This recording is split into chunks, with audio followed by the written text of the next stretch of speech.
আজ রান্না করেছেন চিংড়ি মাছ। তো চলো বন্ধুরা, চিংড়ি মাছের এই সুন্দর রেসিপিটা তোমাদের সঙ্গে শেয়ার করি। তো প্রথমে দেখো, চিংড়ি মাছগুলো ভালো করে কেটে নেব। বেশ বড় বড় সাইজের চিংড়ি মাছ ছিল এগুলো, আর এগুলো ছিল গলদা চিংড়ি মাছ। তো দেখো, স্টেপ বাই স্টেপ আমি যেমনভাবে কাটছি তোমরা এরকমভাবে কেটো। অনেকটা সময়ও কম লাগে আর বেশ সুন্দর কাটা যায়। বটির থেকে অন্ততপক্ষে কেচিতে বেশি ভালো কাটা যায়। তো দেখো, আমি প্রথমে পাগুলো ভালো করে ফেলে দিচ্ছি। এবার চিংড়ি মাছ ঘাড়ে একটা শিরা থাকে, সেটা অবশ্যই তোমরা ফেলে দিও। দেখো, আমিও ফেলে দিলাম। এটা ফেলে দেওয়া ভালো, নাহলে এর থেকে যাদের অ্যালার্জির প্রবলেম আছে তার সেটা বেশি হয়। তো দেখো, আমি ভালো করে সমস্ত চিংড়ি মাছগুলো কেটে ব্রাশ দিয়ে ডলে ডলে পরিষ্কার করে নিয়েছি, যাতে কোথাও একটু ময়লা না থাকে। তো এরকমভাবে কেটে নিও। চলো, এবার কি কি মশলা ব্যবহার করছি সেটাই তোমাদের সঙ্গে শেয়ার করি।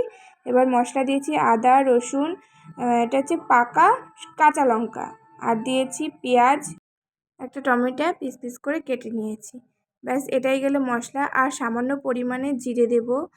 তো এই হলো আমার এই রান্নাটার মূল মশলা। তো চলো, এদিকে দেখো, চিংড়ি মাছগুলোকে আমি ভালো করে নুন হলুদ মাখিয়ে রেখে দিয়েছি, আর আমার এদিকে মশলাটাও পেস্ট করা হয়ে গেছে।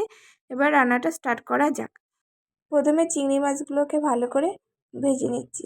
প্লিজ বন্ধুরা, এই কড়াইটা অ্যাভয়েড করে, এরকম দাগ হয়েছে কারণ আমি একটু আগে পটল ভাজা করেছিলাম, তার জন্য আমি আর কড়াইটা ধুইনি, সেই কড়াইতে রান্নাটা বসিয়েছি। এবার মশলাটাকে বেশ সুন্দরভাবে কষাবো যতক্ষণ না পর্যন্ত মশলা থেকে তেল ছাড়ছে। এবার তেল ছেড়ে দিয়েছে, দেখো, বেশ 5 মিনিট মতো আমি মশলাটাকে ভালো করে কষিয়েছি। এবার ভেজে রাখা চিংড়ি মাছগুলো দিয়ে আবারও মশলাটাকে মিশিয়ে নেব। মিশিয়ে আরও 5 মিনিট মতন চিংড়ি মাছ আর মশলাটাকে নাড়িয়ে চাড়িয়ে আর একটু কষিয়ে নেব। এবার পরিমাণ মতন জল দিয়ে দিলাম।